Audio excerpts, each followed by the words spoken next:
Mike King, along with Speedway historian Donald Davidson. We welcome you to the Indianapolis Motor Speedway Hall of Fame Museum for another edition of Indy 500, The Classics. Donald, you know, over the years, I guess counting up to 1983, it had become a bit of a humdrum experience qualifying, just a tad. There were some very predictable situations, but certainly 1983 changed a lot of it. Yeah, you could normally figure out who the 3 or 4 people that would be going for the pole, and maybe even the pole winner. But in 1983, it was a real upset.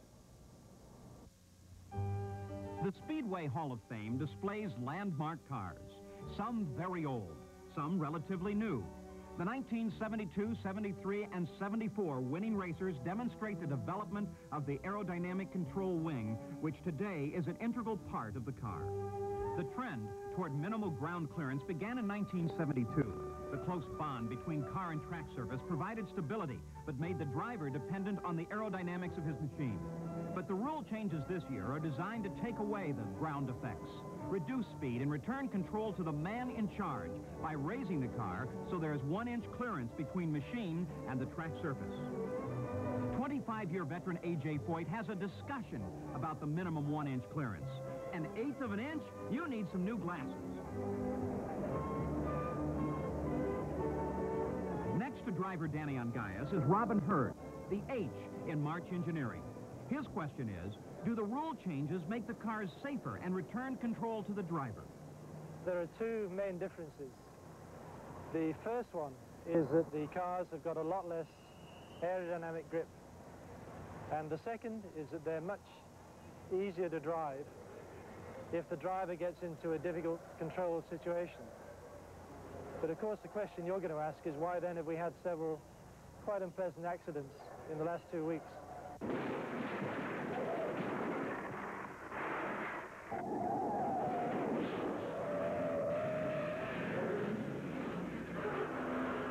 And the answer, again, lies with the car designers. We've got to make progress in 2 ways. Firstly, we've got to make them even more controllable when the driver gets into a difficult situation. And secondly, we must change the regulations about protection for the feet. Tom Sneva is a school teacher turned race driver. Actually, this year's cars are very similar handling-wise to the cars of last year's. Even with the reduction in downforce, supposedly be with the new rule changes, the designers over the winter did their homework and actually were able to come up with better designs that produce more downforce this year with this set of rules than we had last year. So the cars are actually more comfortable, easier to drive this year than they were last year. At the head of the highly successful Penske racing team is Roger Penske. Over the years at the Indianapolis Motor Speedway, there's been major changes in the speeds. Back in 1971, when Mark Donahue ran 180 miles an hour, we ran almost 215 on the straightaway and probably 150 in the corners. The tires made the biggest difference then. They make the biggest difference today when cars are going down the straightaway at 215 and going through the corners at 204 and 205. However, the new rules this year were changed to try to slow the cars down, to put the driver, they say, back in the cockpit. And what they've done, they've moved the rear wing forward 7 inches, and they've raised the side pods about 1 inch. And by doing this, they've reduced the downforce created by the wing shape in the side pod of the race car. The number of accidents for 1983 compares favorably with 1982. Perhaps the ground effects doesn't make that much difference.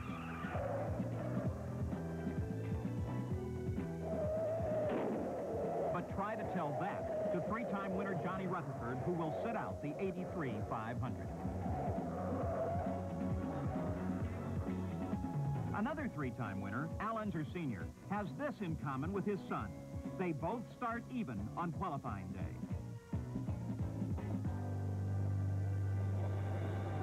But May 14th and 15th were wet and frustrating for racing hopefuls who waited until the next weekend for their chance at the 1983 starting field. Qualifying finally comes for the 67th annual Indianapolis 500. Mike Mosley boosts the speed to an average 205.372. A dream comes true for Al Unser Jr. He also crosses the magic 200-mile-an-hour barrier, 202.146. The checkered flag for the 1979 winner, Rick Mears, 204.301 miles an hour. His fans show they appreciate him.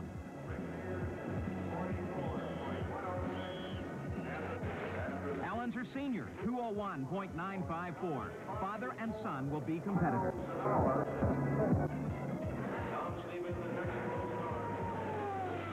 Now Tom Sneva takes his turn. He also crosses that 200-mile-an-hour mark, 203.687. Then comes the biggest surprise of the month. A rookie, Teo Fabi, 27 years old, from Milan, Italy, casually cranks out 4 laps for a new all-time one-lap record of 208.049. His average is 207.395, and that ends the discussion about the pole starting position.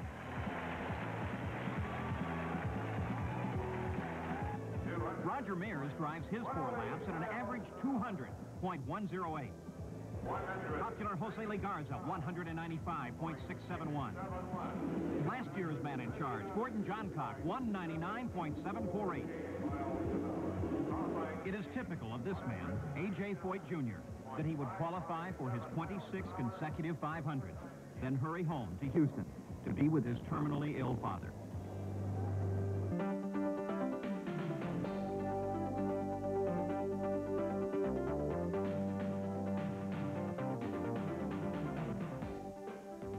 Teo Fabi on the pole, a rookie and a foreign rookie at that. The first time since 1950 was Walt Faulkner that a first-time starter was starting in the #1 position. Well, Faulkner did not lead that year, nor at any other time in his career. So the question was, would Teo Fabi be the first driver since 1931 to start the race as a rookie and lead the first lap? So Italy's Teo Fabi will bring them to the green flag as we get set for highlights from the 1983 running of the Indianapolis 500.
moments of the 500 are always a shock to the senses. The noise, the thunder of 33 200-mile-an-hour machines dueling for a front position are reasons which bring back racing fans year after year, some for a lifetime. Teo Fabi leads from the pole. Rick Mears is second, Mosley third, and Bobby Rahal fourth.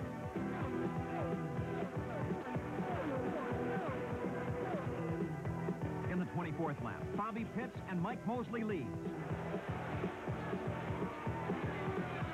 Next comes Rick Mears for 25 and 26th laps. Al Unser leads from the 27th to the 35th lap, and Tom Sneva moves up to second. In the main straightaway, Patrick Bedard brushes the wall and coasts to a stop.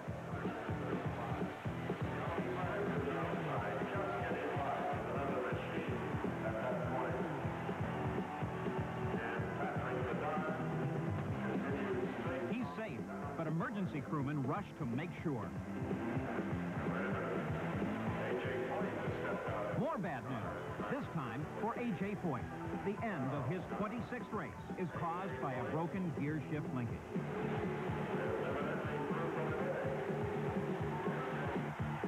At 40 laps, Tom Sneva is leading. Al Unser Sr. second, Bobby Rahal third, and Fabi is in fourth. In the 45th lap, Roger Mears comes down the main straightaway in heavy traffic. A sudden skid, and Roger is into the turn one wall. He scrapes to a stop.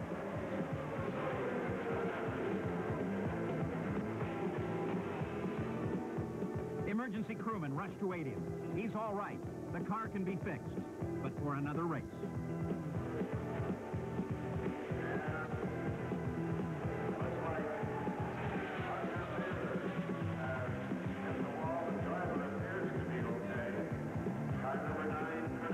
His dad, Bill Mears, wants to know where he is, and the disappointment of a year's work lost is part of the drama of racing. Teo Fabi pits on the caution light caused by Roger Mears' wreck. He is refueling when an O-ring malfunctions and the valve which keeps the tank closed will not operate. Fuel spills, and Fabi is out. He must settle for the Rookie of the Year honors. Jose Garza also joins the list of sideline drivers. Now, it's the 53rd lap. Bobby Rahal passes in the backstretch and takes the lead. Rahal still leads. Sneva is second. Unser Sr. is third in the 60th lap.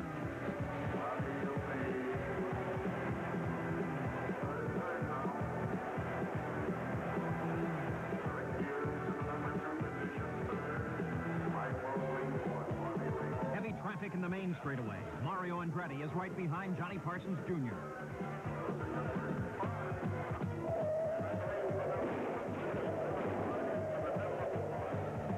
Spins in turn one. Andretti is forced to the wall. Both drivers are safe, but there are two less men in charge for this 500.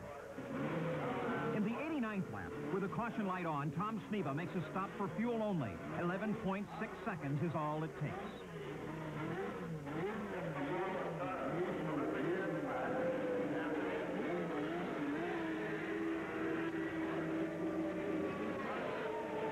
Al Unser Sr. leads. Mears is second.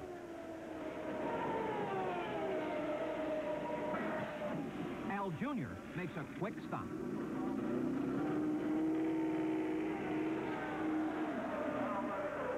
Sneva gets around Al Sr. and takes the lead. Gordon Johncock has been fighting a bulky engine all day, but he hangs on in 15th place. In the 160th lap of 200, there are still 15 cars running for the richest prize in history. In the 168th lap of the race, Gordon Johncock is coasting in turn 3. His gearbox has failed, and his chance for a third win is gone. Now, Mike Mosley, the early leader, is running in 6th position. Mosley is into the wall and out of the race on turn 2.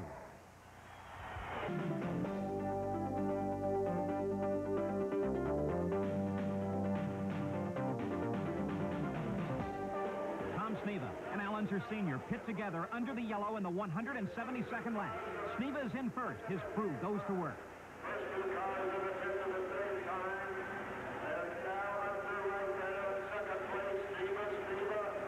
Al Unser's crew fuels him in 11 seconds. He's got 28 laps to go.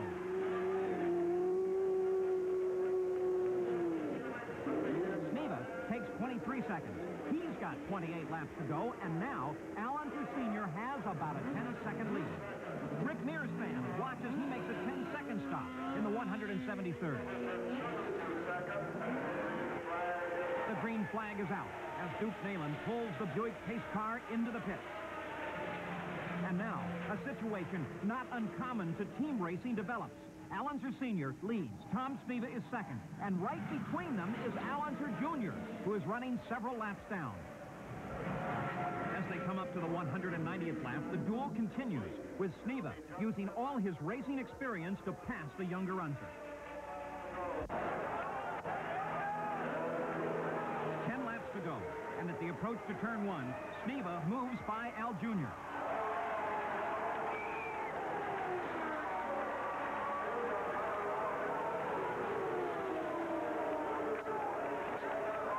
In turn two, he moves up behind Al Sr. and starts up that long backstretch. There it is. He does it by sailing by Al Sr. and taking the lead. Sneva runs low on the track. Al Unser goes high and is blocked by two slower cars. Increases his speed until he has a comfortable 11-second lead over Unser and 21 seconds over Mears.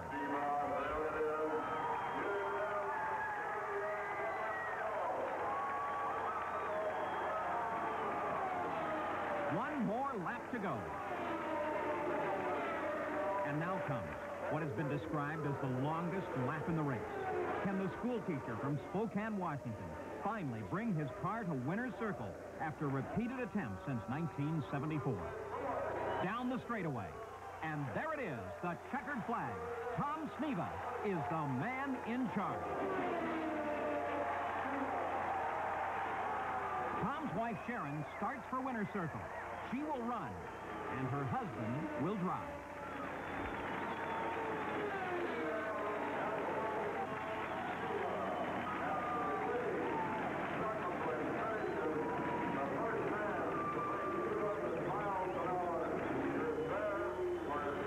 Things have been written about the greatest moment in a race driver's career. That of winning the Indianapolis 500. People try to get him to explain what it's like to experience instant acclaim, to be faced with the problem of paying income taxes on the driver's share of the $385,000 first-place purse. He must realize that wherever he goes from here on out, he will be a celebrity. Fans want to get a simple handshake. I'll never wash that hand again. Give a few kind words. I saw you race 10 years ago at the Texas 200. Or bask in the aura of the man in charge. They think he's something very special. And he is. But deep down inside, he knows that he is a race driver who had a little luck. And at a crucial moment in the race, gritted his teeth and said to himself, I'm going to win. And he did. And so Tom Sneva comes to his moment of glory. Whatever else happens to him in his lifetime, this moment will remain very special and indestructible.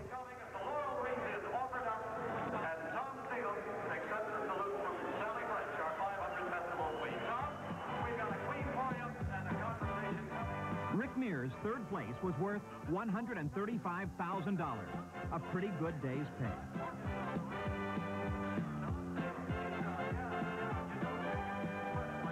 Al Unser Sr., he could have been a four-time winner. And Al Jr., well, he's a veteran now, but he still doesn't look old enough to drink that Colorado beverage he advertises. And Tom Sneva, 300,000 fans greet him, the man in charge.